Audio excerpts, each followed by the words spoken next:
Hello, this is Ray Phoenix here, and welcome to Let's Play LEGO Star Wars 2 Story Mode Part 1. So to begin, we're at the homeworld, pretty much main hub of the game, which is the Mos Eisley Cantina. We're gonna walk into the first level of LEGO Star Wars 2. We have to begin with the first movie, that Star Wars movie ever made, Star Wars.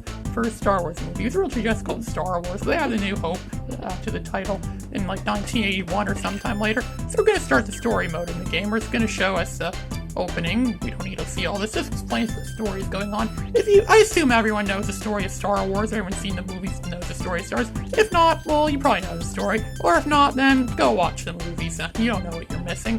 So, we're gonna see the opening cutscene. I had to mute these cutscenes. They had music in the actual Star Wars music, which is copyright. So I had to mute these so they won't, my videos won't get copyrighted. So we're over the planet Tatooine. As you can see, it's planet Tatooine below, and there's the moon of Tatooine. And a little rebel blockade runner is flying around, trying to shoot down. It's a very ill-equipped rebellion, trying to fight off an evil empire that rules the galaxy. And that's very unjust to the people of the galaxy. That makes people do bad things. Well, I mean, they're bad people that go against normal, average civilians, average Joes. They punish them for things they don't do, and they're very mean and cruel to them. So this Rebel Alliance is trying to fight against this evil empire. But of course, this Rebel Alliance is very ill-equipped, and they don't have much, and they're actually kind of losing. They just won a battle against the Empire. They recovered some plans for the Death Star, the Empire's ultimate weapon, which is a giant spear in space that can destroy plants. And the Empire destroys plants for no good reason at all. They destroy plants like people hand out candy on Halloween, but it's up to us to stop this Empire. We have to fight off this Empire and defeat them. And of course, that's Darth Vader. They're one of their head honchos. They're second in command of the Empire. That's the Emperor himself. So you see here, we get to play as Princess Leia in this first level. We get to build stuff here too, so you see some Lego there. On our second player, because every level in this game has to have two people. Even if you're playing by yourself, you still have to have like a second computer player there. So you see there's another guy there. His name's Captain Antilles, or the rebel there. So we collect a lot of studs. The thing at the top of the screen is how much studs is our percentage of getting what's called a true Jedi. It's called True Jedi when you collect so much studs in a level. The studs are pretty much the main currency in this game. You use it to buy stuff in this game and try to collect as much as possible. You have to get it twice. You get a gold brick. Gold bricks are like the power stars in the Super Mario 64. They're called gold bricks in this game. You get one if you get a true Jedi, but you have to get two per level. One's in story mode and one's again in free play, which is what you call it. You can play the levels afterwards, or you could play as your own characters, or even play as characters you unlock for the game, because that's what you do in this game. You can play for this game, you could unlock characters and use them in other parts of the game for different things. It's pretty cool. This game, the main story of this game is actually very little of how fun the actual game is. Okay, we can't go in there. It's red, so we need a Jedi Dark Force power, kind of like Darth Vader go there. We will unlock Darth Vader eventually in this game, so not to worry about that. And now we have to, there's some kind of disguise issue. And we're progressing well. We already have quite fast studs. I just had to reinstall this game again on my Windows XP computer, because my Windows XP computer is the only computer I have that properly runs this game. This game was made for Windows XP primarily. It does say in the instructions that it also works on Windows 2000, and it does say it works on Windows Vista. However, this game actually came out in late 2006. It came out a few months before Windows Vista actually came out. It even says that compatibility with Windows Vista is not guaranteed. Remember Windows Vista, guys? Yeah, everyone hates Windows Vista. I don't know very many people that like Windows Vista, except for a friend of mine actually. I just found out a few days ago that a friend of mine actually really liked Windows Vista. I guess that's good for him. Some people say it's worse than Windows ME, which is notorious for crashing. This game doesn't support Windows ME at all. That's probably because Windows ME got discontinued a few months earlier, on the exact same day, month, and year Windows 98 got discontinued on. So I wouldn't expect this game to run on Windows 98 either. But it works on Windows XP, and this is part of the reason why I think Windows XP is so awesome. It can handle these graphically complex games. It plays them very well. It also supports controllers too, which I'm actually using a PS1 controller to play this game. My friend Arcanine50 gave me an adapter, some kind of adapter thing, so you could plug a PS1 controller, PS1 or PS2 controller into this adapter thing, and for USB it connects to your PC, and you can use PS1 controllers or PS2 controllers to play emulators. You can use it to play stuff like this LEGO Star Wars 2 game on PC. If you have the first LEGO Star Wars video game as well, and you're playing on the same PC or same memory card or whatever, you have your save, you're playing for the same save files of the same memory card or hard drive you have your LEGO Star Wars 1 save data with.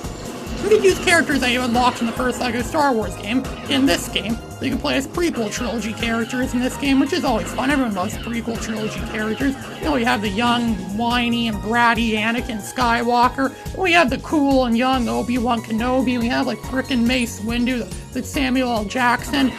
And we even have like the badass Darth Maul. We have all sorts of cool characters and all sorts of things. But yeah, this is, like I said before, this is LEGO Star Wars 2, the original trilogy, sequel to LEGO Star Wars video game, which came out about more than a year earlier, and was just based on the Star Wars prequel trilogy. This game is just based on Star Wars, the original trilogy, and about a year after this game came out, LEGO Star Wars The Complete Saga came out. Now, you can only buy LEGO Star Wars The Complete Saga digitally now. You can't buy LEGO Star Wars 2 digitally anymore. However, you could download an ISO image of it on archive.org, but most of you guys know how that turned out. Remember, I made a video about that where I tried running LEGO Star Wars 2 on Windows 10 and Windows Server 2003. This game actually theoretically could run on Windows Server 2003, but I don't know who would install Windows Server 2003 to play a game like this. It's Windows Server 2003. It's that version of Windows that asks you for a reason for why you want to shut off the computer every time you shut, because Windows Server 2003, it's not a regular average computer. It's intended to be run 24/7, and so that's what you're intended to do. So I have 59,000 studs, and I got the True Jedi, as you can probably see there. I have the True Jedi, so I'm going to get an extra gold brick when I complete this level because of that, and gold bricks too, because since they're gold bricks or LEGO, obviously you can build stuff with them later in this game. Well, I might not necessarily show that in this LP, or just play other videos on YouTube with that, or other guides too, and I recommend you guys play this game yourself. This game's a lot of fun. I still think it'd be cooler if I could have a friend play this game with me too. This game actually is more fun if you have someone playing with you.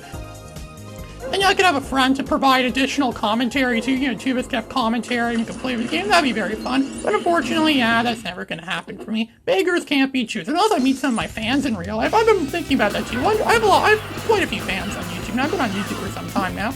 And I have quite a few fans, and I wonder what it would be like if some of my fans ever wanted to play this game with me. However, I don't think this game supports online play. What if I met them in real life? Oh, that would be fun. So Princess Leia's going to take that DVD she stole earlier, has the Death Star plans on it. She's going to put it into the R2 droid, as you can see there. She's going to make him force. She's going to force him to eat it. Again, I had to mute these cutscenes because they contain copyrighted music, and I don't want my videos getting copyrighted. So yeah, the DVD's in the droid, and now the only action character we really have is, well, we have the two droids. They're not action characters. They can't do much other than activate things. The only real character we have with us is Captain Antilles, that rebel guy we were with earlier. So let's let the brave and noble Captain Antilles, a great member of the Rebel Alliance, fight against this evil empire. Some people like to think of the Empire as pretty much space Nazis. I had a friend that used to call the Empire space Nazis. I don't really like associating of Nazis, but after I've learned a lot about World War II, I kind of realized, yeah, the Empire are kind of like space Nazis. Even Mr. Plinkett said that Star Wars is pretty much World War II in space. Yeah, I kind of figured that. So we saved another guy there, so if you have a second player there, he's not doomed just yet. As you see, we just rescued someone over there, that guy. He's called Rebel Friend, that guy in the red over here. We could play as him too. Just another Rebel character we could play as. And so we have to go and pick up our droids. We have to pick up C-3PO, as you can see. We're trying to put him on that island over there. Over there we can see there's a thing that needs to be activated with C-3PO. We can place him down there, and he will open up the door for us, or we could control him and make him open the door. Because the computer player is lazy. In this game, of course, we expect computer players are always lazy, and they can't even do anything against their enemies either. If they have a gun, like for example, the Rebel Friend I'm with, that guy from Player 2 plays, or one of the computer players, he has a gun. He could use it against the enemies, but because there's no human player controlling him, his shots are going to be like blanks. It's going to be like he's shooting blanks at the enemies. He literally doesn't do anything at all. So you see, I had to gun down those two Imperials for him. And now they're gonna pour a lot of stormtroopers and other Imperial forces after us. You can punch. That's a first in this game too. You can punch enemies in this game. Look, there's a guy in a Speedo over there. They send the Empire and they send the stormtroopers in Speedos. There's a rebel there. Let's kill the rebel. Let's kill that stormtrooper. More stormtroopers are coming after us. Okay, the good thing about this game too is you have unlimited ammo, and you're marked, and you're not scored for accuracy at all. Like in the Rogue Squadron games, how fast do you clear that level? And how much time did it take you to clear that level too? You know, like in Star Wars Rogue Squadron. If you ever played those Star Wars Rogue Squadron games, I've played those games. I thought those games are quite fun. I actually made a video of one of them months ago, almost a year ago, where I played Rogue Squadron 2. Rogue was on the GameCube. I actually have this LEGO Star Wars 2 game on the GameCube too. And it's pretty good on GameCube. I like the GameCube version. The GameCube version is exactly the same as it, so what am I saying? And I actually have LEGO Star Wars 1 on GameCube as well too. I don't have LEGO Star Wars 1 on PC, but I have it on GameCube as well too, so yeah, if I'm going to do an LP on the first LEGO Star Wars video game, it's going to be the GameCube version where I have on GameCube. I'll have to figure out a way. And Actually, I think I do have an efficient way actually to record my GameCube, so that's kind of taken care of. And so this is the end of the level, as you see here. Just have to activate that thing. We're going to escape in the escape pod, just like what happened in the movie. Okay, C-3PO's about to get shot, so they have to run in the escape pod, so they have to hide in there, and then they're going to be sent off to the planet below Tatooine. Damage doesn't look as bad from out here. They're heading towards Tatooine. That guy, that Rabbit Antilles guy's dead. You see Darth Vader choked him. That guy's dead now, which is quite a shame. Princess Leia's getting interrogated by Darth Vader. And we know they're going to do more stuff to her too afterwards. So C-3PO and R2 are stuck on Tatooine now, as you can see here. They're wondering where to go. C-3PO's like, hey, R2, come back here. Hey, R2, you want to go there? No, I'm not going with you. Where are you going? Home! I'm walking home! You drove 1/6 across the country in the wrong direction!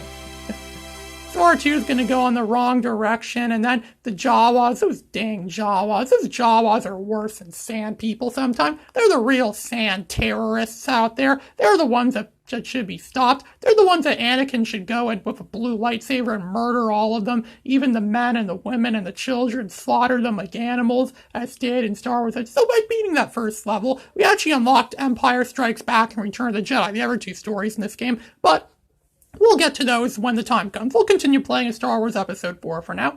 So you see we unlocked C-3PO, we unlocked R2-D2, unlocked some characters that are now available for free play. We got the True Jedi story, as you can see here, so we earned an extra gold brick because of that. And we got a lot of studs, so we had absolutely no studs at all when we started, so that's pretty much all we have deposited in our bank account in the game, or guess what, their bank account pretty much. We didn't get any mini kits, so 1 gold brick for that is 99 the whole game. 1 of 99, 2 of 99. I've gotten this game 100% complete before. I did it on GameCube. I did it on PC years ago too, but I lost the hard drive for that. This is Ray Phoenix signing out.